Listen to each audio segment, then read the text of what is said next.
Assault in Maryland has two varieties. There is second-degree assault, and then there's first-degree assault. A second-degree assault is a misdemeanor. Although it does carry up to 10 years incarceration potential, it still is a misdemeanor.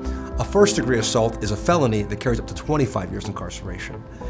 The difference being is that an assault is a very, very overarching general category. It is, by definition, a harmful or offensive, unconsented to contact.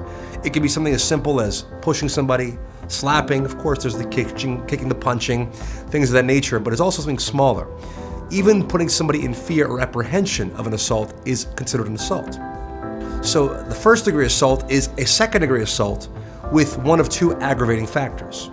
Either there was the risk of severe bodily injury or significant risk of death that could have arisen, or did arise, or there was a use or brandishing of a dangerous or deadly weapon.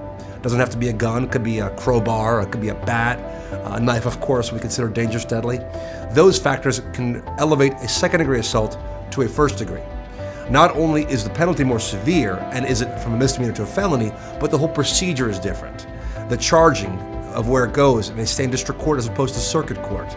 The tenacity of the prosecutor, the risks of what can happen to an individual, and also, very importantly, is if someone is charged with a first-degree assault, there are challenges of whether the person can remain out. They may be held without bond or remain incarcerated pending a case. The likelihood of that's much higher with a first-degree assault over a second-degree assault. Oftentimes, there are numerous defenses and challenges to these cases. One of which could be that it was a mutual affray, that there was self-defense, that the alleged victim was acting out of emotion and the report wasn't accurate. When you're dealing with assault, rarely do you have the police officer being a witness to it. Whereas if someone is charged with a DUI or caught with drugs, the police officer found it, saw it. But in these situations, you have usually a victim come forward and say, this happened to me. And whereas a police officer is someone who has certain standing community, an average victim does not. And very frequently there's motive.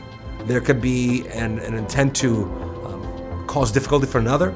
And oftentimes someone is genuinely assaulted in a small fashion, but feels so slighted, so angry, that they elevate and exaggerate greatly what happened, and therefore say things that aren't necessarily true, and elevate what could be a mundane, minor incident to a very serious felony assault, which oftentimes does happen.